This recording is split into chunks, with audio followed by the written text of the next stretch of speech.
어, 여러분들이 그 어, 코로나 이후로 제가 설교문을 다 올려드리는데 그동안에 그 핸드폰으로 그 원고 말씀을 보는데 익숙해 있어가지고 설교 말씀을 잘 따라오기 힘들다고 그러시더라고요. 우선은 하나님의 말씀 앞에 여러분들이 집중을 하셔야 되고 어디 딴 생각하고 멀리 갔다 다시 돌아오면 다 잊어버리시니까 이렇게 하시되 가급적이면은 주일날은 이 핸드폰을 꺼놓는 것이 좋습니다. 그래서 하나님과의 은밀한 대화와 교제가 성도들 간의 교제로 이루어질 수 있도록. 그래서 뭐 스웨덴이나 뭐 그 누구더라 스마트폰을 개발한 사람도 사실은 자기 자녀들에게 핸드폰 사용 시간을 일정하게 주지 매일 언제나 이렇게 주지는 않듯이 그렇게 하게 되면 가족관계가 파괴되고 개인주의가 더 팽배하게 되어서 하나님과의 그 가족 공동체로서의 교제가 자꾸 어려워집니다. 그런데 이렇게 말씀드리는 것은 혹 따라오지 못하시겠거든 핸드폰을 열어서 주일 설교만큼은 따라오시길 바라고 설교가 끝나면 여러분들 핸드폰을 꺼두시거나 보지 않는 것이 좋습니다. 그렇게 해서 옆에 형제자매와의 교제에 더욱 힘써 주시면 고맙겠습니다. 오늘 그 신명기의 말씀은 여러분이 읽어 보셔서 아시는 것처럼 10가지 말씀들 중, 즉 10계명 중 보통 네 번째라고 얘기를 하죠. 그래서 이것도 사실은 어디까지냐 10가지 말씀들이냐는 것에 대해서 사실은 논란이 있어요. 그래서 어느 게 네 번째고 세 번째냐 이것도 사실은 논란이 있기 때문에 확실하진 않은데 보통 우리가 이 네 번째 계명을 안식일 계명 이렇게 얘기를 합니다. 그래서 지난 시간에 말씀드렸던 것처럼 이 10가지 말씀들을 크게 두 부분으로 나눌 수가 있다라고 했죠. 그래서 1부터 4계명까지는 하나님에 대한 것이고 5부터 10계명까지는 사람들에 대한 것이라고 그렇게 얘기를 했습니다. 이렇게 나눌 수 있는 근거는 바로 예수님이 이 10가지 말씀들에 대해서 두 가지로 분류를 하셨기 때문에 그래요. 그래서 마가복음 12장 28절부터 34절에 보면 첫째 계명에 대한 대답을 하시면서 첫째는 내 마음을 다하고 목숨을 다하고 뜻을 다하고 힘을 다하여 주 너의 하나님을 사랑하라고 하신 것이고 둘째는 내 이웃을 내 자신과 같이 사랑하라고 하셨거든요. 그러니까 요 첫째에 내 하나님을 사랑해라, 둘째에 내 이웃을 내 몸과 같이 사랑하라. 이 두 가지 말씀이 10계명 곧 10가지 말씀들을 해석하는 것이라고 보면은 우리가 1부터 4계명까지는 하나님을 사랑하라, 그리고 5부터 10계명까지는 이웃을 사랑하라. 이렇게 읽으시면 해석하시면 여러분들이 잘 아실 수가 있을 것입니다. 그래서 이제 오늘 본문 다음에 나오는 신명기 6장 4절과 5절을 보면은 이스라엘아 들으라 우리 하나님 여호와는 오직 유일한 여호와이시니 너는 마음을 다하고 뜻을 다하고 힘을 다하여 내 하나님 여호와를 사랑하라 이렇게 하셨거든요. 그러니까 10계명의 이 10가지 말씀들이 주어진 다음에 그 이스라엘아 들으라라고 하면서 유대인에게 아주 유명한 그들이 꼭 매일 잊지 아니하고 암송하듯이 아는 이 신명기 6장 4절과 5절에 내 하나님을 사랑하라 이렇게 되어 있으니까 사실은 그 어찌 보면은 10가지 말씀들 전체를 하나님을 사랑하라라는 말씀으로 그냥 묶어버렸다, 요약했다 이렇게 보셔도 크게 상관이 없겠습니다. 그러면 이 여호와 하나님을 사랑하라는 것은 어떻게 사랑하는 것이냐? 그것에 대해서 이제 하나하나씩 풀어 설명하면은 우리가 1계명부터 차근차근 나아가면 하나님은 어떻게 사랑하는 것이냐에 대하여 알 수가 있겠습니다. 그래서 지난 시간에 1부터 3계명까지를 보았죠. 그것은 특히 제1계명이 여호와 하나님을 사랑하라는 말씀과 아주 직접적으로 연관되는 대표적 계명이라고 말씀드렸습니다. 그러니까 10가지 말씀들 중에 제1계명이 나머지 9계명을 전체적으로 포함한다라는 의미로 그렇게 이해하시면 되겠습니다. 그래서 1계명을 보면은 나 외에는 다른 신들을 내게 두지 말지라 그랬는데, 여기서 말하는 나는 누구냐라고 보면은 5장 6절에 말씀한 나는 너를 애굽 땅 종되었던 집에서 인도하여 낸 내 하나님 여호와라, 이렇게 말씀하신 거. 그렇죠? 그러니까 5장 6절에 말씀하신 것을 따라서 5장 7절에 나 외에는 다른 신들을 내게 두지 말지니라, 이렇게 말씀하고 있는 것입니다. 그러면 지난 시간에 말씀드린 것처럼 어떻게 다른 신을 두지 않는 것인가에 대하여 2계명이 설명한다라고 말씀을 드렸죠. 그래서 이 10가지 말씀들 10계명을 그냥 하나하나씩 외우는 방식으로 분리돼서 외우는 방식으로 하지 말고 풀어 설명하는 방식으로 이해하라고 말씀을 드렸습니다. 그런 것은 바로 너는 자기를 위하여 새긴 우상을 만들지 말라라는 것입니다. 그렇죠. 그러니까 너는 내 앞에 다른 신을 두지 말아라. 그 다른 신은 뭐냐 하면 너는 자기를 위하여 새긴 우상을 만들지 말라는 것이죠. 새긴 자기를 위하여, 이 말 중요하고 그 다음에 새긴 우상을 만들지 말라라는 것입니다. 그러면 어떻게 또 우상을 새겨 만드는 것인가에 대하여 천지 창조를 반영하면서 얘기를 하고 있죠. 그러니까 하늘에 있는 어떤 것이든지 땅에 있는 어떤 것이든지 물속에 있는 어떤 것이든지 아무 형상이든지 새기지 말라라고 말씀하는 것은, 다시 말해서 하나님이 지으신 그 어떤 피조물로도 우상을 새겨 만들지 마라. 그것이 바로 내 앞에 다른 신을 두지 아니하는 것이다. 이렇게 말씀을 한 것입니다. 그래서 우상을 만들어 온 것은 결국은 그 목적이 뭐냐 하면 그 앞에 절하며 섬기기 위해서, 그 앞에 예배하기 위해서 만드는 것이라고 할 수가 있겠죠. 거기에 전제는 뭐냐 하면 자기를 위하여 우상을 만들되 천지 창조된 어떤 자연물을 가지고 우상을 새겨 만들어서 그 앞에 절하고 그 앞에 섬기는 것, 그것이 바로 네 앞에 다른 신을 두지 말라, 다른 말로 하면 우상 숭배다, 이렇게 말씀을 하고 있는 것입니다. 그런 다음에 제3계명은 여호와 하나님의 이름을 망령되이 일컫지 말라고 했습니다. 그 망령되이 일컫다라는 말을 히브리어 문자대로만 번역하면 여호와의 이름을 텅 비게 올리다라는 뜻이죠. 그러니까 앞에서 절하며 섬기지 말라 그랬는데, 절하며 섬길 때 어떻게 하냐면 여호와의 이름을 텅 비게 올리는 거죠. 제사를 올리는 방식대로 그렇게 여기서 설명을 하고 있는 것입니다. 그러니까 새길 운상을 만들지도 않았습니다.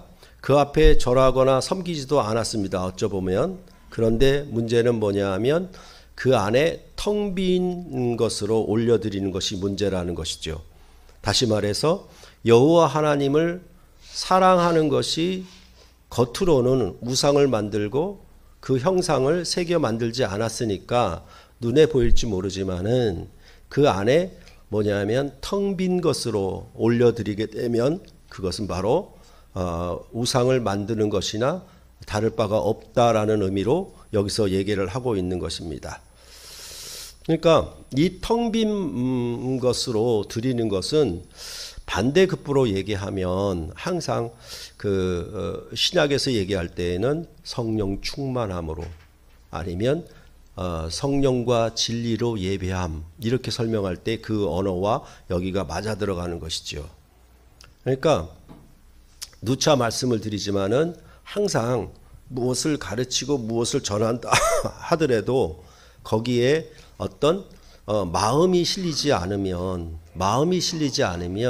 이것은 껍데기가 전달되는 것이니까 아무런 전달력도 없고 아무런 생명력도 없어서 그것은 아무 쓸모가 없게 되는 것처럼 이렇게 여호와의 이름을 망령 때 일컫지 말라라고 지난 시간에 말씀을 드렸습니다.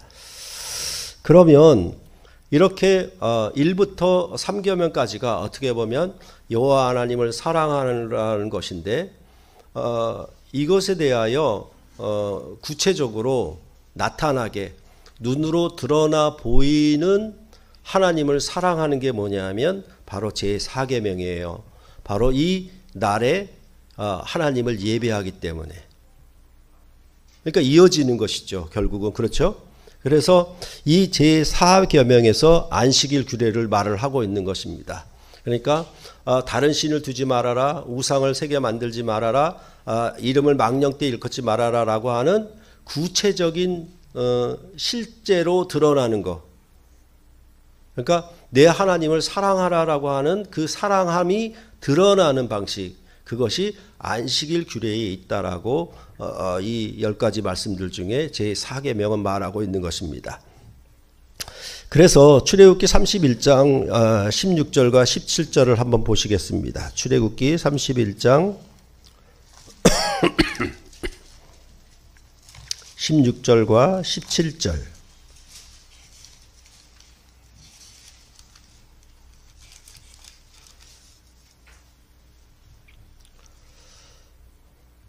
같이 한번 읽겠습니다. 시작. 이같이 이스라엘 자손이 안식일을 지켜서 그것으로 대대로 영원한 언약을 삼을 것이니 이는 나와 이스라엘 자손 사이의 영원한 표징이며 나 여호와가 엿새 동안의 천지를 창조하고 일곱째 날에 일을 마치고 쉬었음이니라 하라.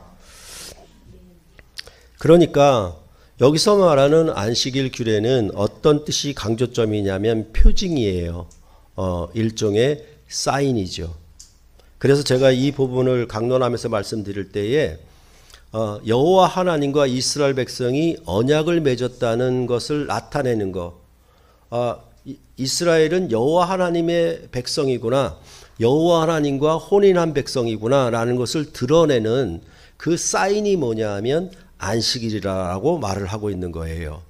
그래서 이것을 예를 들어서 말할 때 마치 우리가 결혼한 사이인 것을 나타낼 때 결혼 반지를 끼게 되면 그 반지를 통해서 저 사람 결혼한 사람이구나 그렇게 아는 것처럼 안식일 지킴은 뭐냐 하면 저 사람은, 저 백성은 여호와 하나님의 백성이구나 라고 알 수 있도록, 그게 바로 이 안식일의 표징이라고 말하는 것으로 그렇게 말을 하는 것입니다.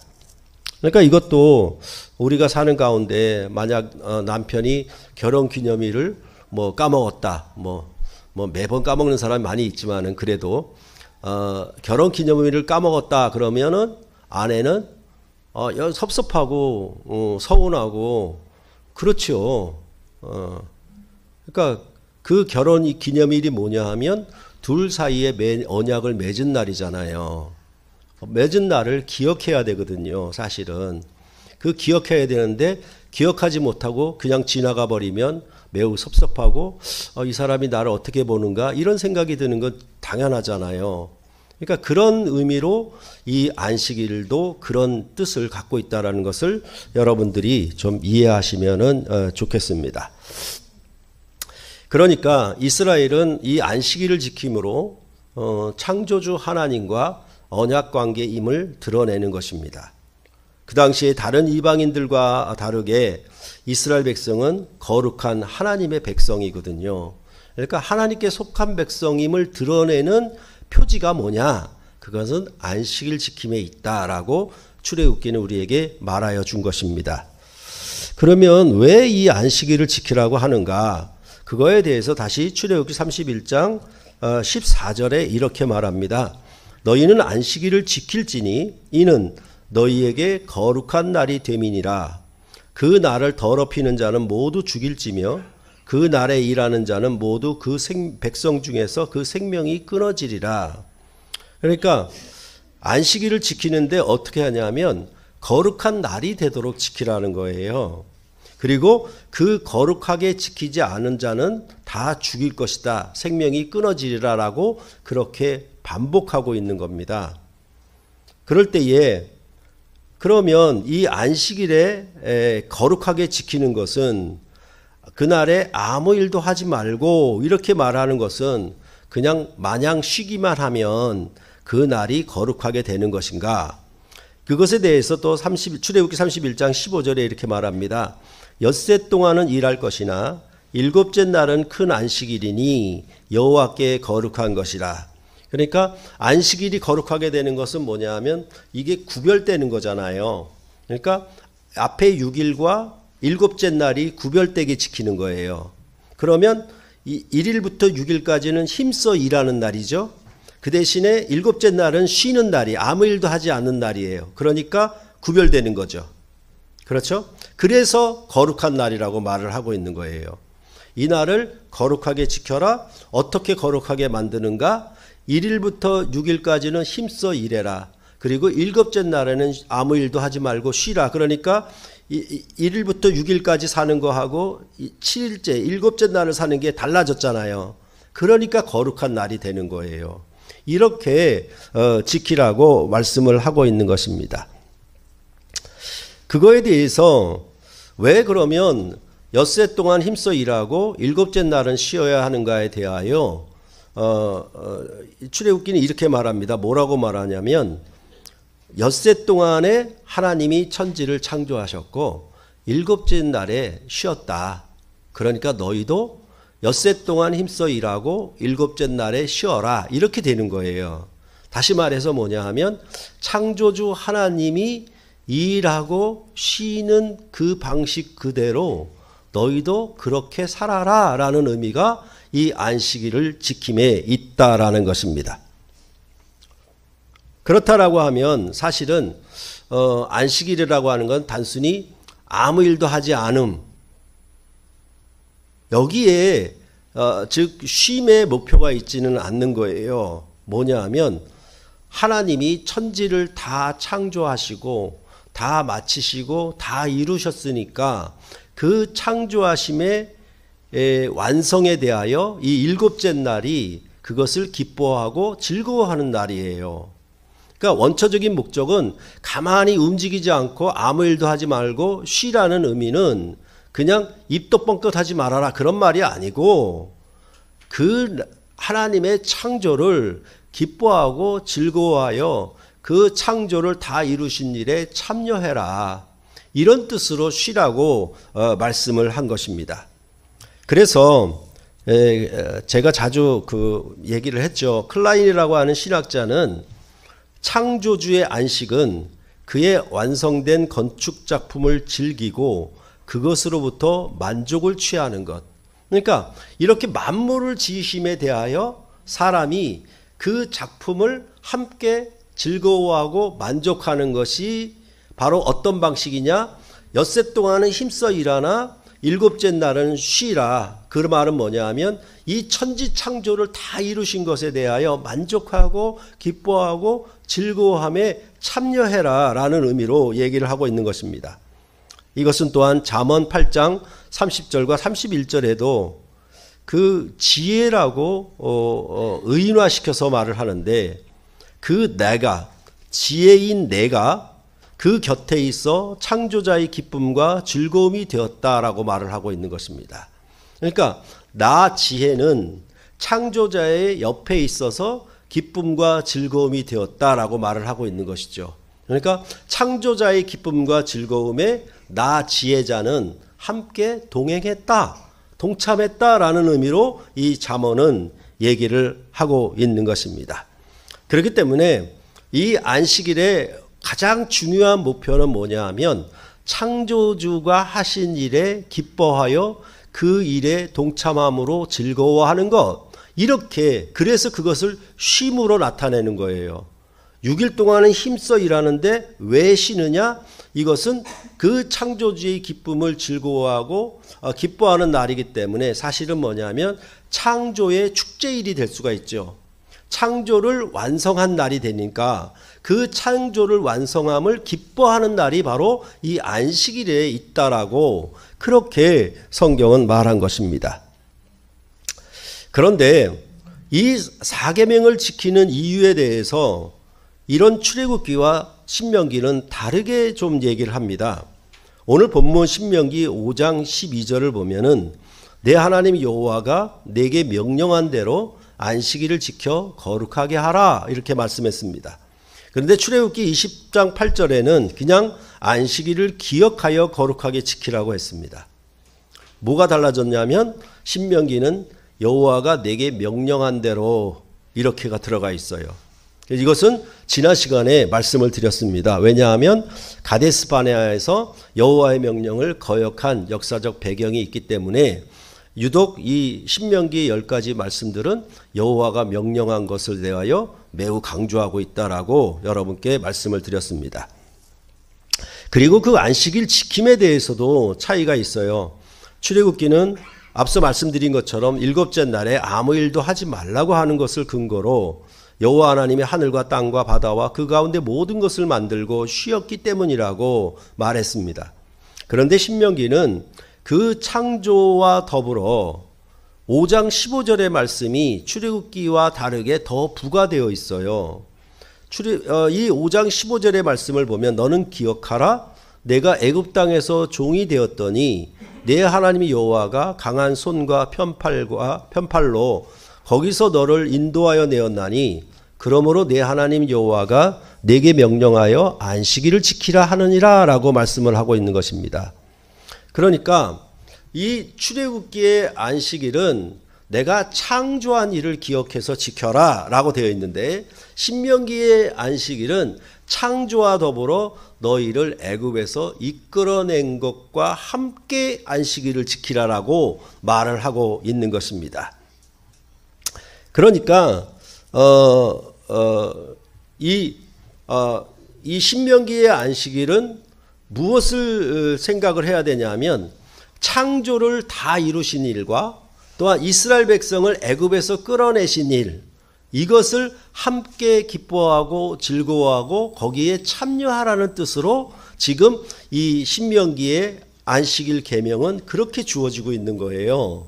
그러니까 늘 말씀드렸지만은 율법은 변하지 않는 것, 영원한 절대법 그거는 안 맞는 말이에요. 그렇죠? 벌써 모세오경 자체 안에서 출애굽기와 이 안식일 계명이 다르잖아요. 벌써 변화가 되었죠. 왜? 이건 갱신된 언약이니까.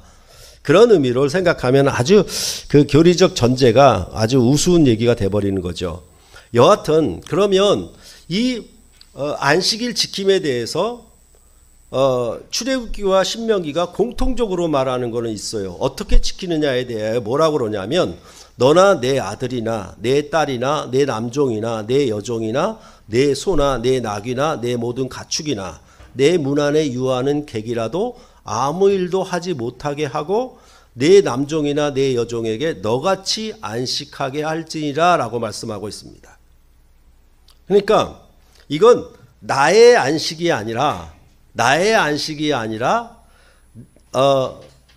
온 가족의 안식 그리고 가축의 안식 그리고 문 안에 유하는 객도 안식 그 다음에 여종과 남종도 안식하게 하는 거예요. 그러니까 이게 무슨 말이냐면 내가 이 안식일을 기뻐하고 즐거워하는 것을 누구에게 내 딸이나 아들이나 남종이나 여종이나 심지어 가축까지라도 그리고 집에 손님으로 온 문 안에 유하는 객이라도 그 안식에 참여하도록 너같이 안식하도록 그렇게 얘기를 하고 있는 겁니다. 다시 말을 바꿔 얘기하면 네가 누리는 안식은 너만의 안식이 아니라 네 안식을 너 울타리 안에 들어온 사람 너희 가족의 울타리 안에 들어온 사람들은 모두 다 그 안식을 누리도록 하라는 것이 바로 이 신명기의 안식의 아주 출애굽기도 그렇거니와 아주 그 의미를 얘기를 하고 있는 것이죠. 그러니까 나 혼자 주일 잘 지키고 나 혼자 예배 잘 드리고 가는 거 성경에 그런 개념이 없다는 거예요. 항상. 그렇죠? 여기 말하는 것을 보아서도 그랬을 때 이런 말이 무슨 말이냐면 내가 이 창조주 하나님과 애굽에서 우리를 구원하신 이 여호와 하나님과 누리는 이 안식을 내게 속한 모든 자에게 심지어 가축들에게까지라도 선물해라. 이런 뜻이 되는 것이죠. 그러니까 내가 누림으로 너희도 누려라라는 의미가 되는 거예요. 그것이 이 안식일 지킴에 있어서 매우 중요한 얘기입니다. 그럴 때에 우리가 창조의 안식일이 나왔다라고 하는 것은 바로 이 창조라고 하는 것에 대해서 되게 중요한 것이 뭐냐 하면 이 땅이라고 하는 것은 물로부터 나온 세계예요. 그렇죠? 물로부터 나왔거든요. 그렇다라고 하면 이스라엘 백성의 출애굽도 사실은 물로부터 나온 거예요. 그래서 여러분께 자주 말씀을 드렸지만 이스라엘 백성이 출애굽한 구원은 홍해의 물에서 나온 것이라고 말씀을 드렸어요. 그래서 모세오경 안에는 창조와 새 창조, 창조와 새 창조가 반복이 되고 있는데 뭐냐 하면 아담 때 지어진 창조, 노아 때 물로부터 나온 세계가 새 창조라고 말을 했듯이 이제 이스라엘 백성의 출애굽도 뭘로 설명하냐면 홍해물로부터 나온 출애굽 이렇게 설명해 버리면 사실은 창조와 출애굽은 같은 맥락을 갖고 있는 것이죠. 그렇기 때문에 신명기는 뭐냐 하면 창조와 출애굽의 하나님을 기뻐하는 날로 이 안식일을 함께 말을 하고 있는 것입니다. 그런 의미는 결국은 뭐냐 하면 이 신명기의 안식일이라고 하는 것은 창조와 출애굽에 동참해라. 하나님이 만물을 지으시고 쉬셨다는 거룩한 안식일에 참여할 뿐만 아니라 하나님을 이스라엘을 애굽에서 구원한 일에 대하여 참 기뻐하고 참여하는 뜻으로 안식일을 지키는 것이죠. 그러니까 이런 의미들은 하나님과 언약을 맺은 백성으로서 이스라엘 백성이 여호와 하나님의 백성으로 출애굽했다. 나는 애굽에서 나온 백성이다라는 것을 드러내는 그것을 눈으로 보이게 사인으로 보일 수 있는 게 뭐냐? 이 안식일을 지킴에 있다라는 거예요. 그렇게 여기서 설명을 하고 있는 것입니다. 그럴 때에 이러한 여기 시내산이나 호렙산에서 주어진 이 안식일 계명은 사실은 이스라엘 백성에게 그 안식일을 지킴으로 말미암아 저 가나안 땅의 안식을 목표로 하는 겁니다.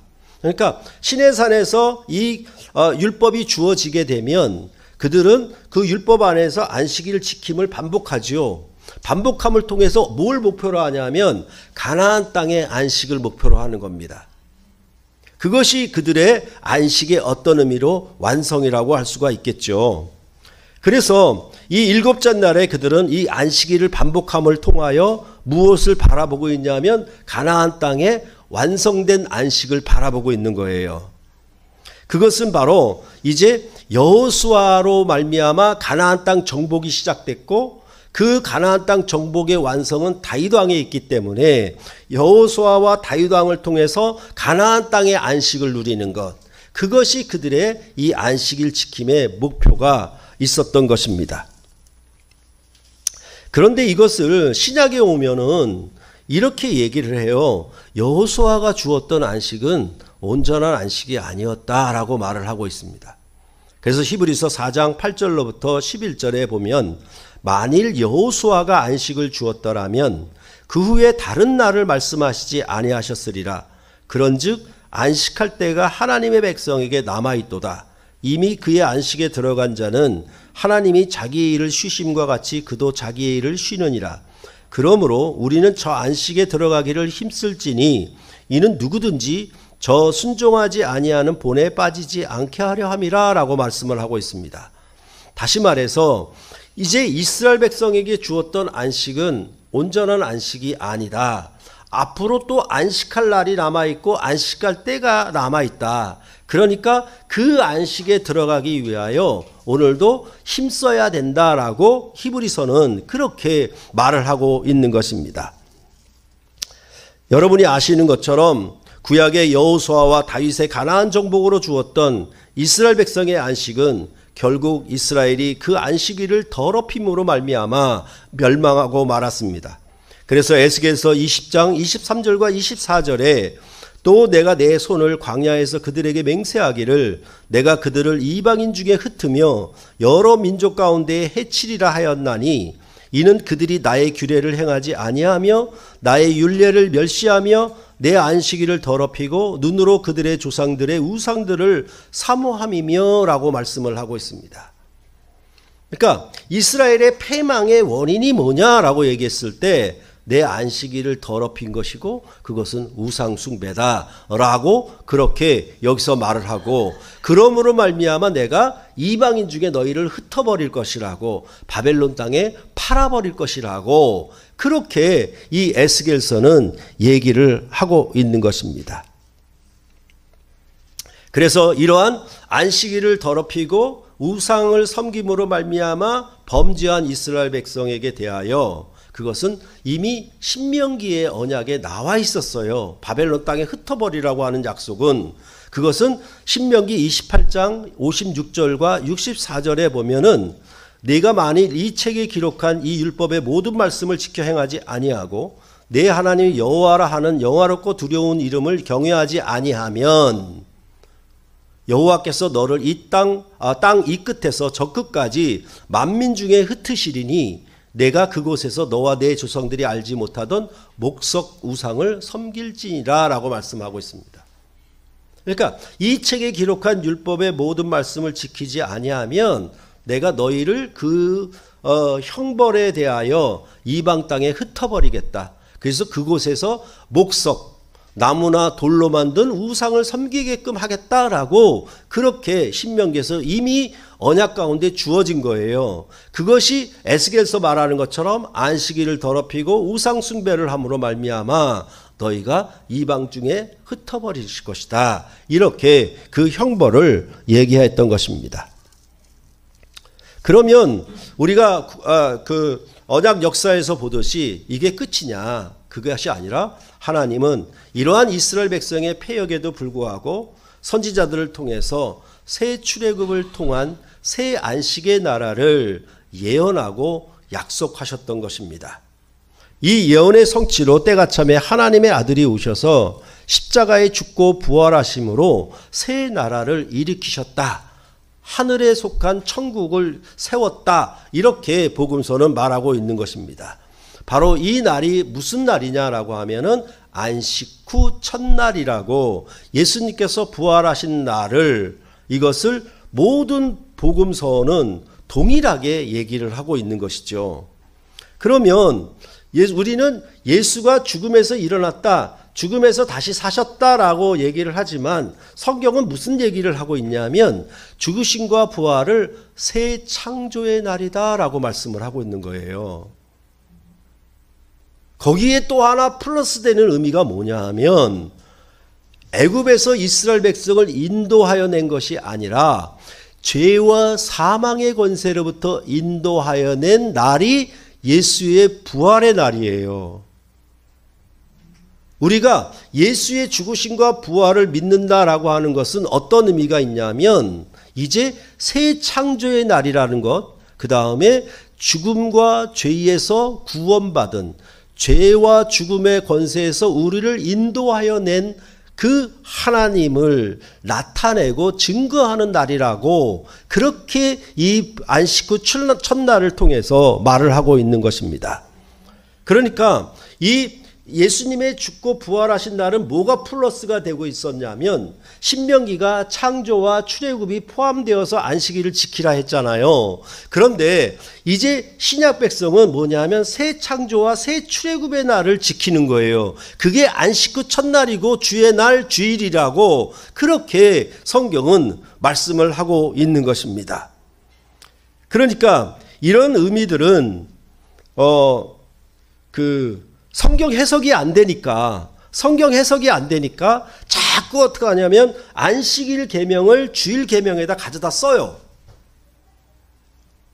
항상 문제가 되는 것은 뭐냐 하면 우리가 육신의 삶에서 익숙한 것, 육신의 삶에서 그래도 도덕적으로 괜찮다라고 하는 것은 하나님 앞에 죄가 안 된다라고 생각하는 거예요. 아까 말씀드렸던 것처럼 혼자 이해를 하고 있는 거죠. 자기만의 해석이에요. 뭐냐 하면 혼자 예배하고 혼자 안식을 지키는 거예요. 근데 성경은 뭐라고 그러냐?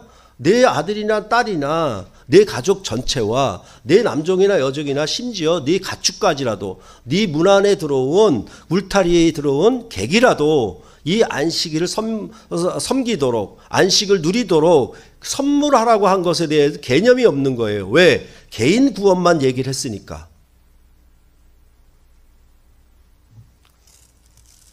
그랬을 때에 이 안식 후 첫날은 마가복음 16장 1절과 9절에 반복됩니다. 안식 후 첫날, 안식 후 첫날 이렇게 반복이 돼요. 이것은 마태복음뿐만 아니라 누가복음, 요한복음에도 역시 그대로 반복이 됩니다. 안식 후 첫날이에요. 그러니까 이 안식 후 첫날이라는 것은 곧 한 주의 첫날이라는 것이죠. 그날에 예수님의 부활이 나타났어요. 그것은 바로 새 창조의 날이며 새 출애굽의 날이다. 그랬을 때 그 새 출애굽의 날은 애굽에서 우리를 인도한 것이 아니라 사탄의 권세에서 죄와 사망의 권세에서 우리를 구출하여 낸 날, 그날이 바로 안식 후 첫날이라는 의미를 담고 있는 말이에요.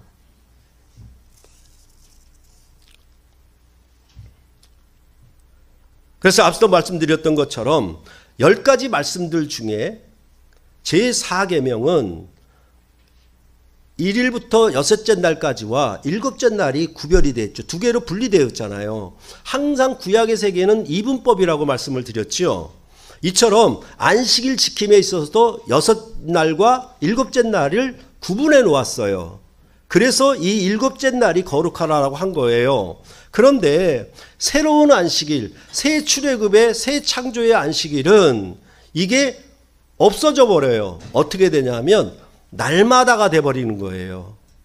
그러니까 날마다가 됐으니까 6일 동안 하고 7째 날이 이렇게 나누어 있었는데 이게 날마다가 돼버리니까 하나가 돼버렸잖아요. 이게 주일 지킴의 의미가 안식 후 첫날로 얘기를 하는 것이 바로 신약 백성에게 주어진 새로운 질서를 얘기하는 거예요. 그러니까 7일 중 어느 한 날, 그러니까 6일 동안 힘써 일하고 7일 중에 7째 날은 하나님을 예배하는 날, 이렇게 분리해서 지키는 것이 뭐냐? 구약의 안식일이라는 얘기예요. 그런데 오순절 성령 강림으로 인하여 사도행전 2장 46절에 보면 날마다 마음을 같이하여 성전에 모이기를 힘쓰고 집에서 떡을 떼며 기쁨과 순전한 마음으로 음식을 먹고 이렇게 얘기를 합니다. 집에서 떡을 뗀다라고 하는 것은 예배 언어지요. 그리고 구약처럼 집과 성소가 이분법으로 나누어진 세계가 아니라 집과 성전이 하나가 됐다라고 말하는 거예요. 그러니까 6일과 7일째가 구분되지도 않고 날마다, 그 다음에 성전과 집도 구별되지 않고 성전과 집이 함께 성전으로 얘기하는 방식으로 그렇게 이 사도행전은 예배일을 말을 하고 있는 것입니다. 그럴 때 우리가 조심해야 할 것은 뭐냐 하면 모든 요일이 다 주일이라고 생각하면 그건 또 잘못된 거예요. 그래서 혹자는 뭐냐 하면 목요일에 이발소가 쉬니까 그러면 이발소나 목욕탕이 쉬는 날을 예배일로 삼으면 되겠다. 이렇게 되면 어떻게 되냐면 각자의 필요한 욕구를 따라서 뭐냐 하면 이날도 저날도 다 주일이 돼버리고 마는 거예요. 그렇게 되면 사실은 혼란을 일으키게 돼요. 질서가 없어지게 돼요. 하나님의 나라는 화평의 나라일 뿐만 아니라 질서의 나라예요. 그럴 때에 이 첫날, 안식 후 첫날을 새 창조의 시대, 새로운 시대의 구원의 새 생명의 날로 이것을 정해놓은 것이죠. 그래서 이 안식 후 첫날, 모든 주일의 첫날이 나머지 모든 날이 되도록, 나머지 모든 날과 구별되라는 말이 아니라 안식 후 첫날이 나머지 6일과 같이 되도록. 그런데 어떤 주기로 돌아가느냐? 7일 주기로 돌아가라. 바로 안식 후 첫날을 주기로 해서 나머지 6일을 사는 방식이에요. 구약은 6일을 살고 7일째를 사는 방식이지만은 신약은 안식 후 첫날을 삶으로 나머지 6일을 똑같이 살아가는 방식. 그게 구약의 새 창조와 새 출애굽의 안식일이다라고 성경은 우리에게 말해주고 있는 것입니다.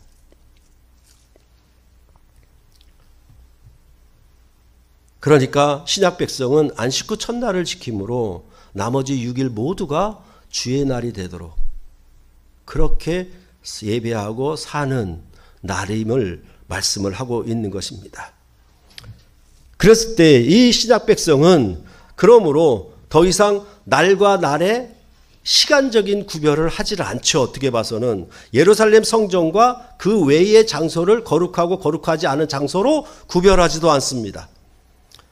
그리고 애굽 땅에서 가나안 땅으로의 구별도 구별하지를 않습니다. 그런데 가장 중요한 구별이 뭐냐 하면 신약 백성의 거룩함이 뭐냐 하면 땅과 하늘을 구별시킨 거예요. 땅으로부터 구별시켜서 하늘 백성, 천국에 속한 백성으로 얻게 한 구원으로 구별시킨 거예요.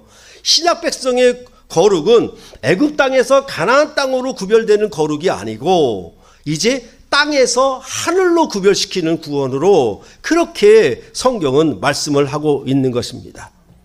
그래서 하늘에서 이루어지는 뜻이 땅에서 이루어지도록 이렇게 주기도문에도 말씀하고 있는 것입니다. 하나님은 절대로 무질서의 하나님이 아니고 뭐냐 하면 하늘의 질서가 이 땅에 임하도록 사는 것, 하늘의 질서를 우리가 살아가는 것을 신약 백성의 구원이라고 성경은 말씀을 하고 있는 것입니다. 그렇기 때문에 이 주의 날에 교회가 모인다라고 하는 것은 왜 그러냐면 예수의 죽으심과 부활을 믿고 그 예수의 죽으심과 부활에 참여하여 새 창조와 새 출애굽의 구원을 기뻐하고 즐거워하고 그 일에 동참하는 거예요. 그러니까 죄와 사망을 이기신 구원을 기뻐하고 즐거워하는 축제의 날이 바로 이 주일이라고 그렇게 말씀을 하고 있는 것입니다.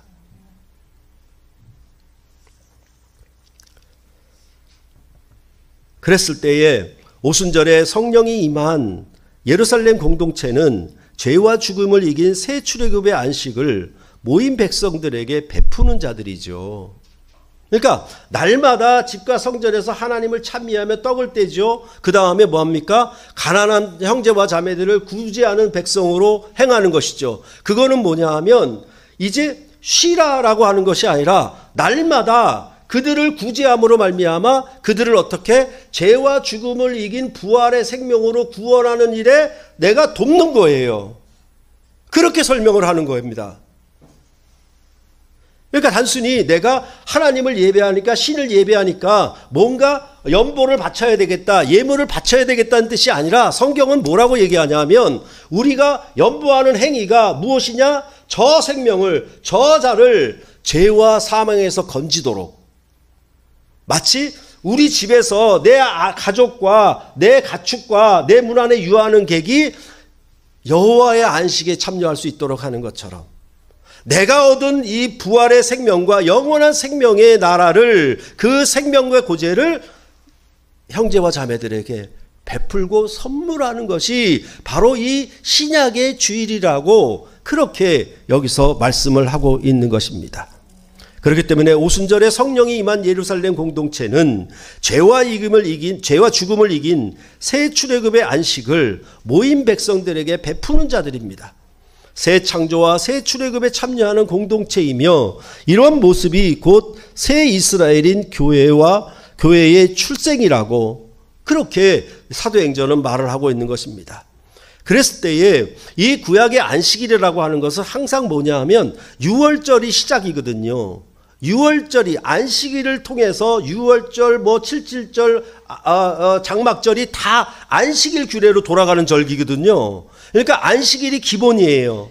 그 안식일의 기본인데 이스라엘 백성이 새 생명으로 구원된 데가 언제냐면 유월절이란 말입니다. 그 말은 뭐냐면 애굽에서 누룩이 있는 떡을 먹었던 시대를 끝내고 이제 여호와 하나님과 함께 누룩이 없는 떡을 먹는 시대가 새롭게 도래한 거예요. 그 말은 뭐냐 하면 이 안식일이라고 하는 것은 어떤 날과 시간 개념만 있는 게 아니라 뭐가 붙어 있냐면 먹음과 붙어 있는 거예요. 먹음과. 그러니까 날을 지킨다라고 하는 것은 날만 생각하고 기억하고 지킨다는 의미가 아니라 거기에 생명이 달라붙어 있다라고 말씀을 하는 겁니다. 그렇기 때문에 여호와 하나님이 이스라엘 백성을 광야에서 만나를 먹게 할 때에 안식일 규례로 먹게 하는 겁니다. 바로 그 말은 뭐냐 하면 이 안식일을 지킨다라고 하는 건 생명과 직관되는 문제예요. 그렇기 때문에 안식일을 더럽히면 생명이 끊어진다라고 그렇게 성경은 말을 하였던 것입니다. 다시 말해서 이스라엘 백성은 유월절과 무교절에 누룩이 없는 떡을 먹었습니다. 새로운 양식을 먹은 것이죠. 이렇게 이 새 생명의 양식을 먹었는데 이제 신약의 안식일은 안식 후 첫날이고 곧 주일이에요. 이 주일은 죄와 죽음으로부터 구출된 새 시대를 알리는 날이에요. 즉 죄와 사망에 속한 예전 시대를 끝내고 이제 죄와 죽음에서 부활한 새 시대가 열린 거예요. 이스라엘 백성은 애굽 지배하에 살았던 시대를 끝내고 유월절로 말미암아 여호와 하나님께 속한 새 시대를 열었던 것처럼 이제 신약의 주일, 주의 죽고 부활하신 안식 후 첫날은 죄와 사망의 권세 아래 살았던 시대를 끝내고 이제는 죄와 죽음에서 부활하신 새 생명의 날을 사는 새로운 시대가 새 창조의 날이 시작됐다라고 말씀을 하고 있는 것입니다. 그럴 때 이 교회는 하나님을 예배합니다. 주의 날에 예배하죠. 예배하는데 주의 상에 앉아서 주님의 살과 피를 먹고 마시는 성찬상의 먹음으로 연결되어 있는 거예요. 주의 날과 먹음, 이게 연결되어 있는 것입니다. 그래서 이 주의 날은 시간적인 살았다는 개념뿐만 아니라 우리가 살았다라고 하는 참 생명의 표지가 바로 이 주의 성찬상에 있다라고 계속 말씀을 드리고 있는 것입니다. 그래서 이 떡과 잔은 새 언약의 음식과 음료라고 말씀을 드렸습니다. 그러므로 썩을 양식을 먹음이 자기 생명인가, 썩지 않을 양식을 먹음이 자기 생명인가를 거룩하게 드러내는 날이 바로 주의 날인 것이죠. 내가 그리스도인인가, 내가 천국 백성인가 아닌가 드러내는 표징이 뭐냐? 내가 주일에 참여하는 거예요. 근데 그 주일에 참여한다는 것뿐만 아니라 거기에 참여해서 주님의 살과 피, 곧 죽음을 이기신 영원한 생명에 먹고 참여하는 것이 바로 이 주일에 하나님을 예배하는, 신령과 진리로 예배하는, 아버지께 예배하는 백성들이다라고 신약의 예배를 말씀을 하고 있는 것입니다. 그러면 이스라엘 백성은 항상 뭐냐 하면 가나안 땅이 안식이잖아요. 거기서 잘 먹고 잘 사는 게 안식이 목표였잖아요. 근데 그 땅의 안식이 이제 끝났어요. 그 어둠의 시대는 지나갔단 말입니다. 이제는 하늘의 안식을 구해야 되는 거예요. 예수 그리스도께서 오심은 이제 가나안 땅을 100배로 부풀려서 온 지구를 다 준다는 의미가 아니라 하늘의 생명을 주겠다는 얘기예요. 그것을 주일에 죽고 부활하심으로 나타내셨다라고 말씀을 하고 있는 것입니다. 그렇다라고 하면 우리가 땅에 속한 백성으로 땅의 안식을 추구하는 백성으로 사는 것인가, 아니면 하늘에 속한 백성으로 하늘의 안식을 추구하며 사는 것인가를 어디서 이 주의 날에, 죽고 부활하신 날의 표징으로 나타내고 있는 거예요. 세상 사람들은 전부 땅의 안식과 땅의 쾌락을 위하여 이 날을 살지만 여러분과 저는 하늘의 안식과 하늘의 양식을 위하여 이 날에 함께함으로 참여하고 있다라고 그렇게 말씀을 하고 있는 것입니다. 그러니까 다시 말해서 우리가 산상수훈에서 보았던 것처럼 무엇을 먹을까, 무엇을 입을까, 무엇을 마실까를 염려하러 사는 것은 이방인들이 구하는 거예요. 세상 사람들이 구하는 거예요. 우리는 하나님 나라와 의를 구하는 거예요. 그렇게 얘기했을 때 참으로 우리가 이 구약의 안식과 생명을 바라보느냐, 아니면 신약의 안식과 생명을 바라보느냐, 여기에 따라서 이제 그 거룩함이 달라지는 겁니다. 이것을 교회가 선포를 못해요. 교회가 증거를 못해요. 구약의 안식일과 신약의 주일이 어떻게 다른지 모르니까 바로 안식일 예수 재림교회 그냥 다 넘어가 버리는 거예요. 토요일이 안식일이라고.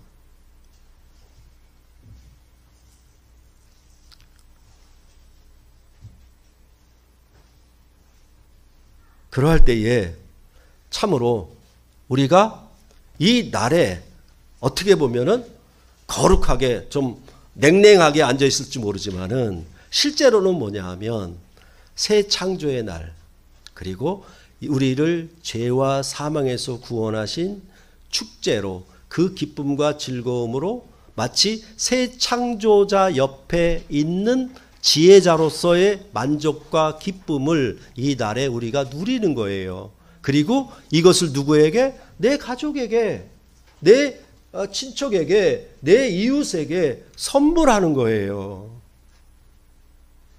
그러니까 우리는 뭐냐 하면 안식일 지킨다라는 개념이 마치 6일 중에 하루, 구약의 안식일 개념으로 그대로 주일에 들어와 있으니까 모르는 거예요. 이 날이 내 가족에게 무엇을 선물할 것인가? 내 자녀에게 무엇을 선물할 것인가? 과연 그에게 이 땅에 있다가 없어지는 썩을 양식을 구하고 썩는 안식을 통하여 그 땅의 안식을 바람으로 선물할 것인가? 아니면 썩지 않는 양식을 주어서 하늘의 영원한 안식을 줄 것인가에 대하여 믿음의 주체자가 되어야 되죠. 주체자가 되어야 되죠. 심지어는 뭡니까? 객이라도. 근데 우리는 뭐냐 하면 이게 세상 사람들이, 다른 사람들이 나를 어떻게 볼까? 나를 어떻게 생각할까? 이거에 대한 두려움이에요. 그런 것이 아니라는 것입니다. 참으로 이 날이 우리에게 복된 날이고 거룩한 날이고 영원한 생명을 먹고 마시는 신령한 교제의 날이에요. 하나님을 아버지로 경배하고 그의 구원에 감사하며 기뻐하는 날이에요. 이것을 우리가 나타내고 누려야 되는데 그러질 못하는 거예요. 그래서 항상 어떻게 돼 있냐면 주일은 지키는데 안식일, 구약의 안식일 규례로 지키는 거예요. 그러니까 뭡니까? 이건 텅 빈 것과 같아요. 다시 말해서 이 주일을 가득 찬 마음으로 예배하는 것이 아니죠. 텅 빈 마음이죠. 뭘 쓰고 있냐면 주일이라는 이름은 껍데기는 달았는데 그 안에 속의 알맹이가 뭐냐면 구약의 안식일이란 말입니다. 그런 방식으로 사니까 주의 날 첫날을 나머지 6일로 가득가득 채워서 날마다의 삶을 사는 것이 아니라 6일은 뭣도 모르고 아무것도 모르고 그냥 매일에 막 푹 빠져 살다가 거룩한 주일이니까 교회에 나가야지 하는 방식으로 살아가요. 그러니까 이건 뭐냐 하면 모세의 법대로 살아가는 거예요. 그걸 몰라요. 그걸 안 가르쳐줘요. 참으로 우리가 얻은 구원이 얼마나 크신 구원인가에 대하여, 그리고 그 구원을 우리 가족에게, 심지어 문 안에 유하는 객이라도 어떻게 이것을 선물해야 되는지, 왕 같은 제사장으로 어떻게 선물해야 되는지를 모르는 거예요. 이것이 가장 어려운 문제이기도 하고 여러분들이 이 주일 지킴에 대하여 바르게 알아야 될 문제인 것입니다. 또 하나 중요한 것은 뭐냐 하면 이 주일 지킴을 개인이 결정하는 거 아니에요. 왜냐하면 한 몸으로 모였으니까. 회사를 결석해도 학교에 결석해도 무단 결석은 안 되는 거예요. 그리고 그 결석의 옳고 정당함은 당회가 판단해요. 그렇지 않으면 전부 개인 사정 때문에 개인이 옳고 합리적인 결정을 하갈 수밖에 없어요. 그렇게 되면 어떻게 되느냐? 전부 자기가 좋은 대로 가버렸으니까 혼란에 빠지는 거예요. 질서가 없어져 버려요. 그것에 대해서 매우 조심해야 됩니다. 참으로 내가 예수 그리스도의 죽고 부활하심을 믿고 내가 하늘에 속한 백성으로 산다라고 하면 이 주일에 먹고 마심이 다른 날에 먹고 마심, 매일의 먹고 마심으로 성화가 되고 있는가? 그것을 우리가 늘 하나님 앞에 구하고 간구하며 살아야 될 것이고, 그렇게 해서 날과 날의 구별이 없고 장소와 장소의 구별이 없고 대신에 땅과 하늘의 구별이 있는 새로운 거룩한 신령한 백성으로 우리가 주일의 생명을 살아야 하는 것입니다. 여기에 예배에 출석했다고 자기 구원이 보장되는 게 아니에요. 그것은 이름을 망령되이 일컫는 것이 될 수가 있다라는 말입니다. 그 점에 대하여 우리가 잘 생각해 보시고 이 신명기의 안식일을 거룩하게 지키라는 말씀을 더더욱 우리가 잘 새겨야 할 것입니다. 우리는 주일을 지키는 자입니다. 그리고 새 창조의 새 출애굽의 죄와 사망에서의 구원을 기뻐하고 감사하고 그 앞에 경배하는 복되고 즐거운 날이 바로 이 주일에 있고, 이 날에 우리는 하나님 아버지께 절하여 엎드려 섬기는 것입니다. 기도하시겠습니다.